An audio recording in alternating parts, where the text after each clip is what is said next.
Today, we are embarking on an exciting journey to the magnificent city of Prague, a city that captivates with its beauty, rich history, and magical atmosphere. Prague is a place where every corner is filled with the mysteries of the past and unique ambience. And if you have only 2 days to explore this amazing place, don't worry. I will show you the optimal route so you can enjoy all the main attractions of Prague. Let's begin our journey with the Powder Gate. The Powder Gate is one of the 13 gates leading to the old town. Its significance grew when King Wenceslas IV built the royal court next to it, which is now a guest house. And why it's called the Powder Gate? It's simple. Since the 17th century, it was used as a gunpowder storage. It was significantly damaged during the Prussian siege. In the 19th century, the gate acquired its modern appearance after reconstruction.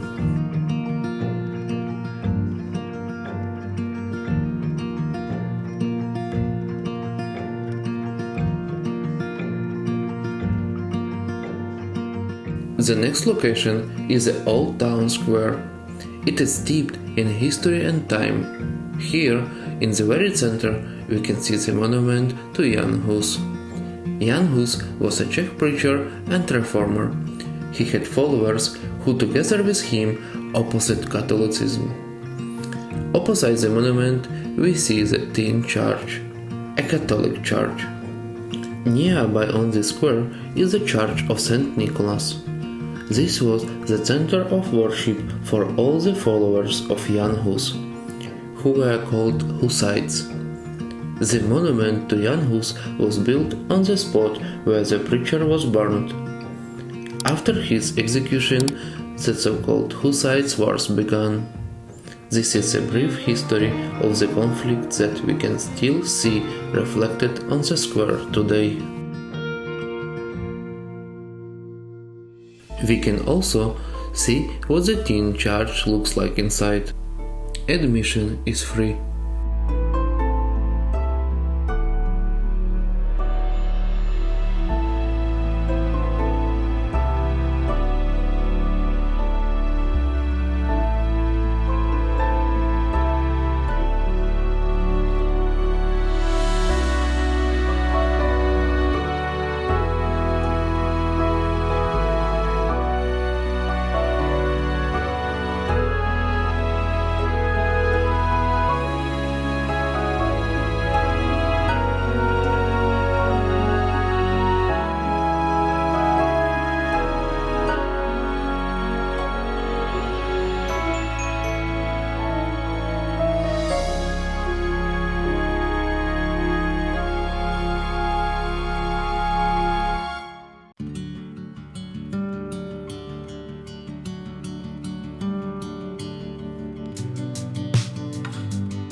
There is another attraction on the main square of the city, the Astronomical Clock. An interesting fact about it is that it has been worked since 1410. Every hour it shows a small performance, which attracts thousands of people to see it. Another interesting place we will visit is Speculum Alchemiae. It is located in one of the oldest buildings in Prague. Here, in the underground museum, there are secret alchemical laboratories from the 16th century, where alchemists prepared elixirs.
Upon leaving Speculum Alchemiae, you will come across a strange sculpture, the sculpture of Franz Kafka.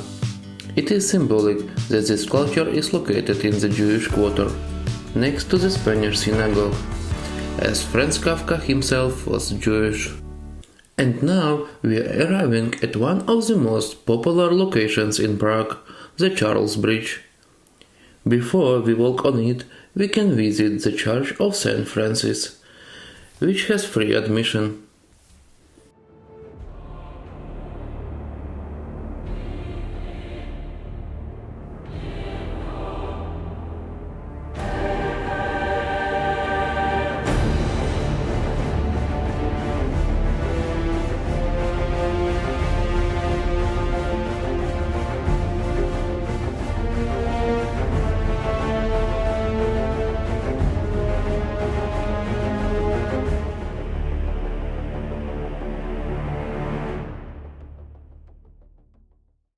Now we can proceed to explore the Charles Bridge. The best way to do this is to climb the tower. The entrance fee is €8. Once you reach the top, you will get a breathtaking view of Prague and the square where we just were.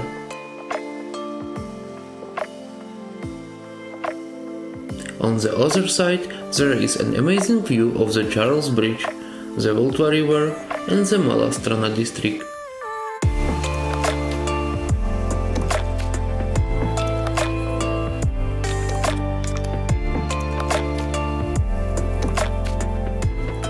Walking on the bridge, the first thing that catch your eye is the variety of sculptures. There are about 30 of them created by the best sculptors of the Baroque era. The length of this bridge is 500 meters. Crossing the bridge, you enter the Mala Strana district. Mala Strana is a historic district in the capital of the Czech Republic. Here you will find many souvenir shops and restaurants.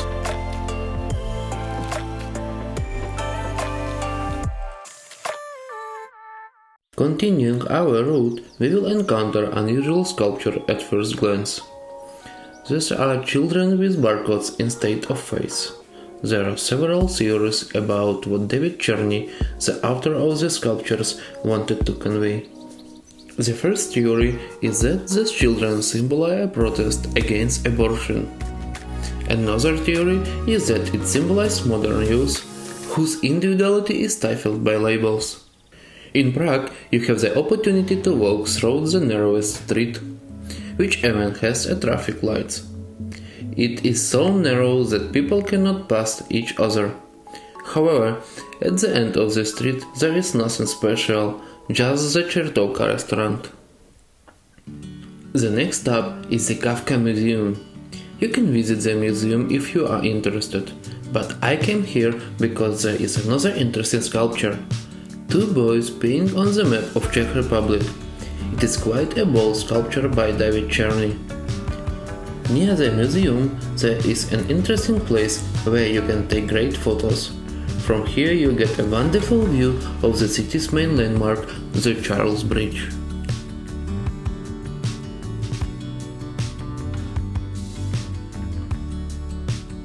On the first day we saw many notable landmarks, and you can end the day at a restaurant by ordering traditional pork knuckle and Czech beer.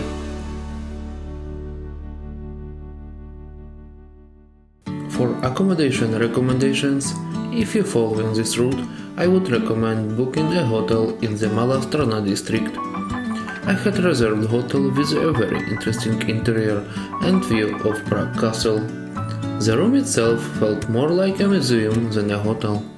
So on the second day, we will continue towards Prague Castle.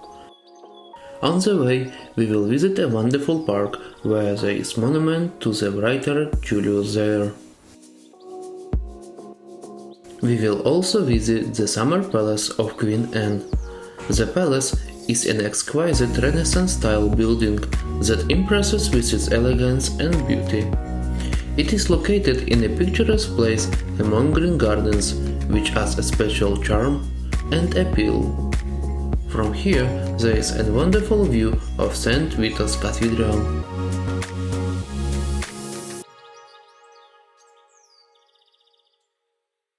And here we have arrived at Prague Castle. It is one of the largest castles in the world and symbolizes the wealth and grandeur of the city.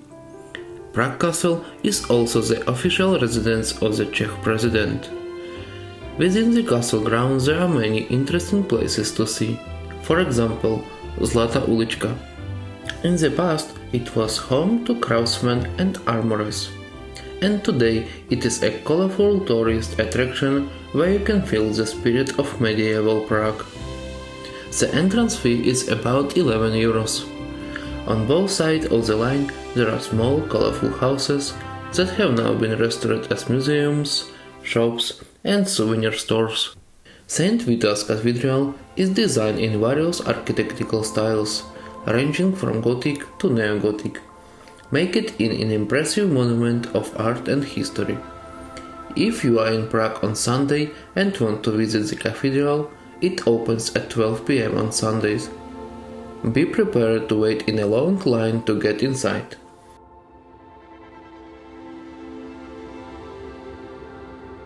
I will not wait and will continue my route. Among the interesting facts I want to share you is that the main facade of the cathedral bears the likenesses of the architects and bankers who financed the reconstruction. Next, we head to the Strahov monastery. The Strahov monastery is known for its outstanding library.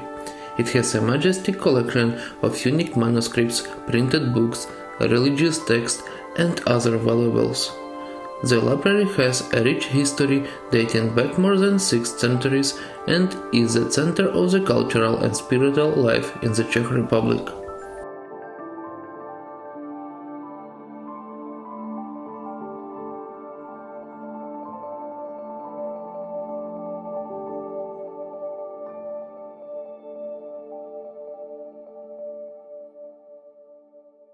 Petrin Tower is another place that is definitely worth your attention. Climbing to the very top of this tower, you can enjoy a beautiful view of the wall of Prague. From the outside it looks like the Eiffel Tower in Paris, but if you go back to the history of this tower, you will realize that it lies likeness of the Eiffel Tower. The Czech Tourist Club was so impressed with the Eiffel Tower in Paris that they want to have something similar in the Czech Republic. In 6 months the tower was built on Petrin Hill. Continuing our walk along our route, we will see a memorial to the victims of the communist regime. This composition consists of 7 male sculptures descanting a staircase. The bottom statue is intact, while the others are gradually crumbling. This symbolizes not only the physical and mental suffering of the victims of political repression by the communist regime, but also their courage and resilience. There is also another interesting sculpture, the rotating head of Franz Kafka, by David Czerny, whose author is already known to us. The sculpture is made of steel plates that rotate independently of each other. It turns on every hour for 15 minutes.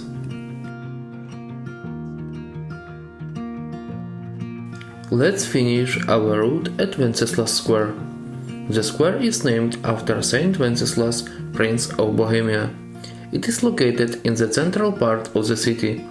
This square serves as the heart and soul of Prague, bringing together the cultural and commercial aspects of the city. It is a place where locals and travelers from all over the world meet, creating a unique atmosphere. For those who want to dive even deeper into Czech history and culture, you will also find the National Museum here. I hope you enjoy this tour. Don't forget to support my channel, like and subscribe to get more interesting content, and see you soon.